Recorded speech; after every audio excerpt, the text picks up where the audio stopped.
Hello, my name is Shirley Grieve. I'm the manager of the Go For It Fund. This is my colleague, Catherine McIntosh, who's our Training and Development Officer. Today's bite-sized piece of e-learning is called What Makes a Good Funding Application?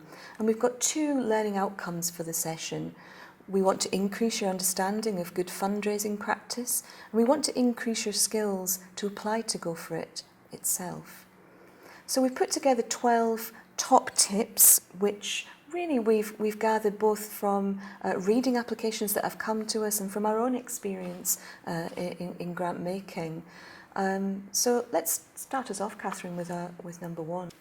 Okay, firstly, read through the guidelines before you start completing the application form. So before you even start filling in the form, read through the guidelines first. The funders created them to help you, so it's definitely worth you taking your time to read through them. They'll give you an idea of the kind of information that each question is looking for. Secondly, read through the full application. So again, before you even start filling in the form, read through all the questions. This will avoid you putting information in an earlier question that would be better suited to a later one. Thirdly, answer all the questions and seek help if there's a question you don't understand. This must seem the most obvious point of all, but if there's a question you're unsure about, don't leave it blank. Within Go For It, we're more than happy to provide clarification if there's a question on the application form that isn't clear. You can phone or email us or arrange to come and meet us in our office in Edinburgh. What might be helpful to know is that when we assess an application, we score against each question. So if you leave a question blank, we can't score against it. Linked to that really is answer each question concisely but fully. You'll know your own project inside out, and often things might seem self-evident to you, but if you don't put them in your application form, we won't know it, and we won't perhaps be able to understand what your project's trying to achieve. Answer each one concisely, but put enough information in to give us a sense of what it is that you're trying to achieve with your project. Consider adding quotes or case studies or photographs into your application. It's not so much to liven it up, but it's to tell us a little bit more in depth about the kinds of work that you're undertaking, and it paints a better picture. So your quotes might be from people who are using the project, telling you a little bit about what their needs were at the beginning of the project. Your case studies might be about how you've worked with those people and what difference you've made in their lives, if you like. And photographs, well, they always really add a visual impact to any application, and they're always welcome. At number 6, again, perhaps one of the most obvious ones, but make sure all your budget figures add up.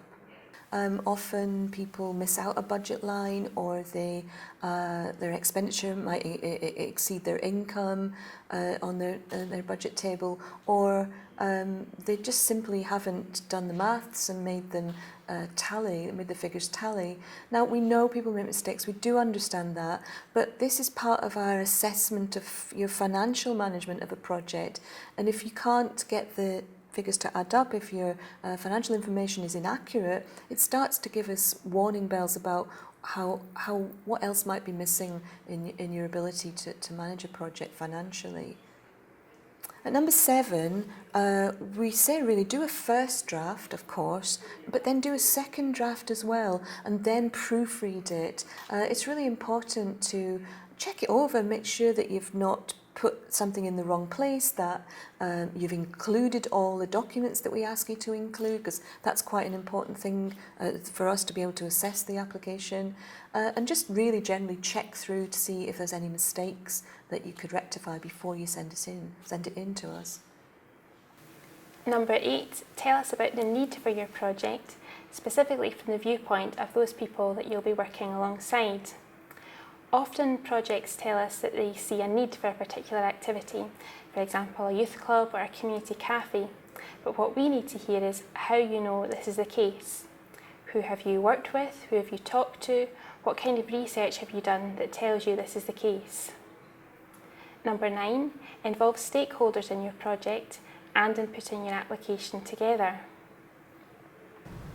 Obviously, much more can be achieved when a group of people are working together, and in Go For It, part of a successful application is a demonstration of a commitment to good partnership working. It's therefore really important that you involve the people who will be working with you on the project at the stage of filling in the application form. Okay, number 10, be realistic about what your project can achieve. You need to tell us about the activities that you intend to run. It's good to include information such as what it is you hope to do, how often you'll offer these activities or services, and how many people you hope to work with. This will give us an idea of the scope of your project. Within Go For It, as is the case with many other funders, we have a range of small grants as well as our main grant scheme. We would encourage you to consider one of the smaller grants before applying for main grant funding. While we don't want to be a gatekeeper for the fund or to discourage you from developing your project, it's really important that you have found out the need for your work and that you've tested out your ideas before you apply for core funding. Thanks, Catherine. I really liked what you said about involving stakeholders, because they're the very people who will be the best people to proofread your application as you've completed it. Number 11, be really clear about the difference your project will make. In other words, these are the outcomes for your project, the impact you want to make with the people and the lives of the people that you're working alongside. They link directly back to your needs. So if you've clearly identified the need for your project, you can very clearly identify what the impact or the outcome of your project will be, because it's really what your met needs would look like that will inform the wording of your outcomes and the impact you want to make. And it's really important that you really are clear about that, because for us, that is really why we're funding your project. It's all about what impact will this project make with the people that they're working alongside. And finally, at number 12, how do you plan to find out if you're making progress towards your outcomes? In other words, sometimes for some people, those dreaded words, monitoring and evaluation. But it's really obvious.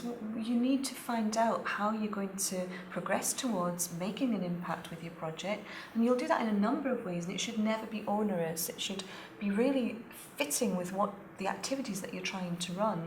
So for example, you might run a focus group with some of the people who are coming to your session or community cafe or whatever the project is that you're doing. A small number of people you can ask at the beginning of your work with them what they're thinking, what they're needing, what they're thinking about the project, and then further on in the development of the project, you can go back and ask them again, and in that way you'll have recorded some of the impact of the work of your intervention. You can do it with questionnaires, you can do it with calling a meeting, you can do it with running activities and asking people. There's lots of different ways of monitoring how you're progressing towards those outcomes. So you can download what makes a good funding application from our website. We have it up there as a resource, and the contact details before you. We can't read through people's applications once they've submitted it, because it wouldn't be fair for everybody. But we're always at the end of a phone or on the end of an email to help you with any questions that you might have. So thanks for joining us today, and we hope to see you again at our next bite-sized piece of e-learning.